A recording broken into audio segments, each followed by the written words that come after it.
ఆకాశవాణి ప్రాంతీయ వార్తలు చదువుతున్నది కనపర్తి రాణి. ముఖ్యాంశాలు. భారతదేశంపై ప్రపంచ దేశాల విశ్వాసం రోజురోజుకు పెరుగుతోందని ప్రధానమంత్రి నరేంద్ర మోదీ వెల్లడించారు.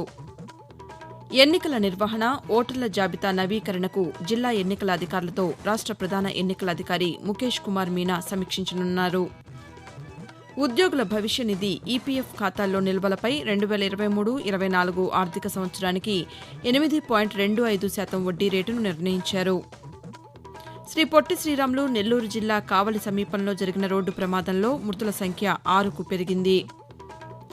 జాతీయ నులిపురుగుల నివారణ దినాన్ని ఈరోజు దేశవ్యాప్తంగా నిర్వహిస్తున్నారు.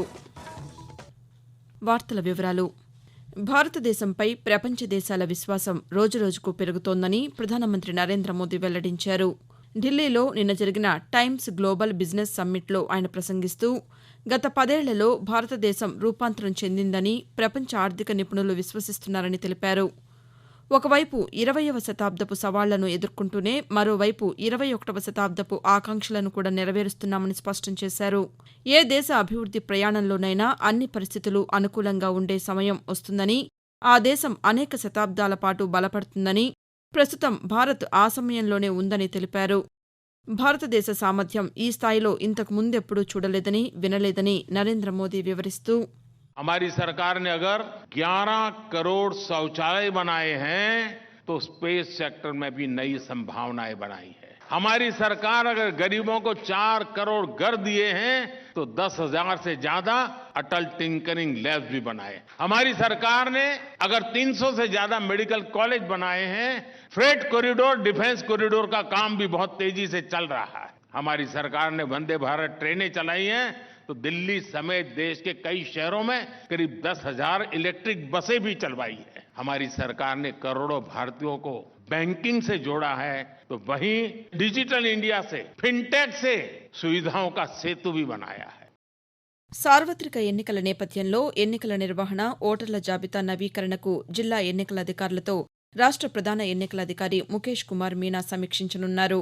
ఓటర్ల నమోదు, మార్పులు, చేర్పులకు సంబంధించిన దరఖాస్తుల పరిష్కారం, పోలింగ్ స్టేషన్ల ఏర్పాటు, కనీస వసతుల కల్పనపై రాష్ట సచివాలయం నుంచి దృశ్య మాధ్యమ విధానం ద్వారా ఆయన సమీక్ష నిర్వహించనున్నారు. అధికారులు, సిబ్బంది నియామకం, ఎన్నికల అధికారులకు సిబ్బందికి శిక్షణ, జిల్లా ఎన్నికల నిర్వహణ ప్రణాళికపైన చర్చించనున్నారు. ప్రాంతాల వారీగా పోలింగ్ స్టేషన్లో మ్యాపింగ్, అక్రమ నగదు స్వాధీనం, వివిధ వర్గాల నుంచి అందే ఫిర్యాదుల పరిష్కారంపైన కూడా చర్చ జరగనుంది. ఉద్యోగుల భవిష్య నిధి ఈపీఎఫ్ ఖాతాల్లో నిల్వలపై 2023-24 ఆర్థిక సంవత్సరానికి 8.25% వడ్డీ రేటును నిర్ణయించారు. ఈరోజు ఢిల్లీలో జరిగిన central board of trustees (CBT) సమావేశంలో ఈ మేరకు నిర్ణయం తీసుకున్నారని ఈపీఎఫ్ఓ వర్గాలు వెల్లడించాయి. గత ఆర్థిక సంవత్సరంతో పోలిస్తే ఇది కాస్త ఎక్కువ. 2022-23 ఆర్థిక సంవత్సరానికి వడ్డీ రేటును 8.15%గా నిర్ణయించారు. అంతకుముందు 2021-22లో 8.10% వడ్డీ చెల్లించారు. సీబీటీ నిర్ణయంపై కేంద్ర ఆర్థిక శాఖ ఆమోదం లభించిన తర్వాత వడ్డీ రేటును ఈపీఎఫ్ఓ అధికారికంగా నోటిఫై చేస్తుంది. ఆ తర్వాత వడ్డీ మొత్తాన్ని ఈపీఎఫ్ఓ 6 కోట్ల చందాదారుల ఖాతాల్లో జమ చేస్తుంది. శ్రీ పొట్టి శ్రీరాములు నెల్లూరు జిల్లా కావలి సమీపంలో జాతీయ రహదారిపై ఈ తెల్లవారుజామున జరిగిన రోడ్డు ప్రమాదంలో మృతుల సంఖ్య 6కు పెరిగింది. తీవ్రంగా గాయపడిన పలువురు ఆసుపత్రిలో చికిత్స పొందుతున్నారు. ఆగి ఉన్న లారీని వెనక నుంచి వచ్చిన లారీ వేగంగా ఢీకొనగా అదుపు తప్పిన ఆ లారీ డివైడర్ దాటి పక్క రోడ్డుపైకి వచ్చి ఎదురుగా వస్తున్న ప్రైవేట్ బస్సును ఢీకొట్టింది. కాగా ప్రమాదంలో మరణించిన వారి కుటుంబాలకు గవర్నర్ ప్రగాఢ సానుభూతి తెలిపారు. క్షతగాత్రులకు మెరుగైన వైద్య సేవలు అందించాలని అధికారులను ఆయన ఆదేశించారు. కేంద్ర ప్రభుత్వ సంస్థలు నిర్వహించే పోటీ పరీక్షల్లో అక్రమాలను అడ్డుకునేందుకు తీసుకొచ్చిన పబ్లిక్ ఎగ్జామినేషన్స్ బిల్లు 2024ను పార్లమెంటు ఆమోదించింది. సోమవారం లోక్సభ ఆమోదించిన ఈ బిల్లును నిన్న రాజ్యసభలో ప్రవేశపెట్టారు. ప్రతిపక్షాలు ప్రతిపాదించిన సవరణలు తిరస్కరించి ఓటింగ్ నిర్వహించగా మెజారిటీ సభ్యులు ఈ బిల్లుకు అనుకూలంగా ఓటు వేశారు.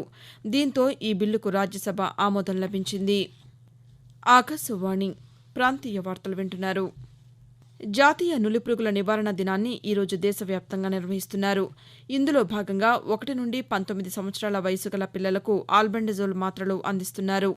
పిల్లల్లో నులిపురుగుల సమస్య నివారించే లక్ష్యంతో కేంద్ర ఆరోగ్య, కుటుంబ సంక్షేమ మంత్రిత్వ శాఖ ఉభయ తెలుగు రాష్ట్రాల్లోని వైద్య ఆరోగ్య శాఖలు ఈ సందర్భంగా అవగాహన కార్యక్రమాలు, మాత్రల పంపిణీ కోసం అన్ని ఏర్పాట్లు చేశాయి. రాష్ట్ర వ్యాప్తంగా గ్రామ, వార్డు సచివాలయాల్లోని ఉద్యోగుల బదిలీల నిమిత్తం ఆంధ్రప్రదేశ్ ప్రభుత్వం నిన్న ఉత్తర్వులు విడుదల చేసింది. పాత జిల్లాల యూనిట్ ప్రకారమే రేషనలైజేషన్ ప్రక్రియ ఉంటుందని అందులో స్పష్టం చేసింది. భాగస్వామి కేటగిరీలో భార్యాభర్తలకు జిల్లా, అంతర్జిల్లాల బదిలీలు చేయవచ్చని పేర్కొంది. జిల్లాలో అవసరమైన పోస్టులకు బదిలీల కౌన్సిలింగ్ నిర్వహించాలని ఆదేశించింది. 8 కంటే ఎక్కువ సచివాలయ ఉద్యోగులు ఉన్న గ్రామ, వార్డు సచివాలయాల నుంచి 8 కంటే తక్కువ ఉన్న సచివాలయాలకు సిబ్బందిని బదిలీ చేయనున్నారు. పార్వతీపురం మన్యం జిల్లాను రక్తహీనత రహిత జిల్లాగా చేయటమే లక్ష్యంగా పనిచేస్తున్నామని జిల్లా కలెక్టర్ నిశాంత్ కుమార్ అన్నారు. చిన్నారులు, బాలింతలు, గర్భిణీలలో రక్తహీనత ప్రధాన సమస్యగా గుర్తించి దానిని అధిగమించేందుకు అన్ని చర్యలు చేపట్టామని చెప్పారు. జిల్లాలో ప్రత్యేకంగా రక్తహీనత నివారణ కార్యాచరణ ప్రణాళిక, 10 సంవత్సరాల్లోపు వయసు గల చిన్నారుల్లో మరణాల రేటు నివారణ ప్రిజం-10 ప్రాజెక్టును అమలు చేస్తున్నామని తెలిపారు. పాచిపెంట గిరిజన మండలం అద్భుతమైన ఫలితాలు సాధించి మరింత స్ఫూర్తినిచ్చిందని కలెక్టర్ పేర్కొన్నారు. కవి కోకిల గుర్రం జాషువాను స్ఫూర్తిగా తీసుకుని ఆంధ్రప్రదేశ్లో బడుగు, బలహీన వర్గాల అభ్యున్నతికి ముఖ్యమంత్రి వైఎస్ జగన్మోహన్ రెడ్డి కృషి చేస్తున్నారని రాష్ట్ర సాంఘిక సంక్షేమ శాఖ మంత్రి మేరుగు నాగార్జున తెలిపారు. ప్రకాశం జిల్లా కలెక్టరేట్లో ఏర్పాటు చేసిన జాషువా కాంస్య విగ్రహాన్ని నిన్న ఆయన పురపాలక, పట్టణాభివృద్ది శాఖ మంత్రి ఆదిమూలపు సురేష్తో కలిసి ఆవిష్కరించారు. ఈ సందర్భంగా మంత్రులు మాట్లాడుతూ సాహితీ లోకానికి, దళితుల అభ్యున్నతి కోసం గుర్రం జాషువా చేసిన సేవలను కొనియాడారు. తన కలంతో మార్పునకు నాంది పలికారని పేర్కొన్నారు. ప్రధానమంత్రి నరేంద్ర మోదీ తన మనసులోని భావాలను ఆకాశవాణి ద్వారా దేశ ప్రజలతో పంచుకునే మన్ కీ బాత్ మనసులోని మాట కార్యక్రమం 110వ సంచిక ఈ నెల 25వ తేదీ ఆదివారం ప్రసారమవుతుంది. మన్ కీ బాత్ కార్యక్రమానికి ప్రజలు తమ సూచనలు, సలహాలు అందించాలని ప్రధానమంత్రి కోరారు. ప్రజలు తమ స్వర సందేశాలను 1800117800 నెంబర్కు ఈ నెల 23వ తేదీ సాయంకాలం వరకు పంపవచ్చు. దేశవ్యాప్తంగా వైద్య విద్యా కోర్సుల్లో ప్రవేశాల కోసం నిర్వహించే జాతీయ అర్హత ప్రవేశ పరీక్ష నీట్ పరీక్షకు నోటిఫికేషన్ విడుదలైంది. ఈ పరీక్షను మే 5వ తేదీ నిర్వహిస్తామని ఇప్పటికే ప్రకటించిన జాతీయ పరీక్షల సంస్థ ఎన్టీఏ నిన్న నీట్ నోటిఫికేషన్ను విడుదల చేసింది. నిన్నటి నుంచే దరఖాస్తుల స్వీకరణ ప్రారంభమైంది. వచ్చే నెల 9వ తేదీ రాత్రి 9 గంటల వరకు ఆన్లైన్లో దరఖాస్తులు స్వీకరించనున్నారు. ఇంగ్లీష్, హిందీ, తెలుగుతో పాటు మొత్తం 13 భాషల్లో పెన్ను, పేపర్ విధానంలో ఈ పరీక్ష నిర్వహిస్తారు. neet.nta.nic.in వెబ్సైట్ ద్వారా దరఖాస్తు చేసుకోవాలని ఎన్టీఏ సూచించింది. ఈ ఏడాది జరగనున్న లోక్సభ ఎన్నికల్లో సుమారు 97 కోట్ల మంది ఓటర్లు తమ ఓటు హక్కును వినియోగించుకోనున్నారని కేంద్ర ఎన్నికల సంఘం వెల్లడించింది. ఓటర్ల జాబితాలో కొత్తగా 2 కోట్ల మంది యువ ఓటర్లు చేరారని నిన్న ఒక ప్రకటనలో తెలియజేసింది. 2019 లోక్సభ ఎన్నికలతో పోలిస్తే ఓటరు నమోదు 6% పెరిగిందని పేర్కొంది. ప్రపంచ దేశాలతో పోలిస్తే భారత్ అత్యధిక ఓటర్లున్న దేశమని, రాబోయే సార్వత్రిక ఎన్నికలకు ఓటు వేయడానికి 96,88 లక్షల మంది నమోదు చేసుకున్నారని ఎన్నికల సంఘం వెల్లడించింది. ప్రాంతీయ వార్తలు ముగించే ముందు ముఖ్యాంశాలు మరోసారి. భారతదేశంపై ప్రపంచ దేశాల విశ్వాసం రోజురోజుకు పెరుగుతోందని ప్రధానమంత్రి నరేంద్ర మోదీ వెల్లడించారు. ఎన్నికల నిర్వహణ, ఓటర్ల జాబితా నవీకరణకు జిల్లా ఎన్నికల అధికారులతో రాష్ట్ర ప్రధాన ఎన్నికల అధికారి ముఖేష్ కుమార్ మీనా సమీక్షించనున్నారు. ఉద్యోగుల భవిష్య నిధి ఈపీఎఫ్ ఖాతాల్లో నిల్వలపై 2023-24 ఆర్థిక సంవత్సరానికి 8.25% వడ్డీ రేటును నిర్ణయించారు. శ్రీ పొట్టి శ్రీరాములు నెల్లూరు జిల్లా కావలి సమీపంలో జరిగిన రోడ్డు ప్రమాదంలో మృతుల సంఖ్య 6కు పెరిగింది. జాతీయ నులిపురుగుల నివారణ దినాన్ని ఈరోజు దేశవ్యాప్తంగా నిర్వహిస్తున్నారు.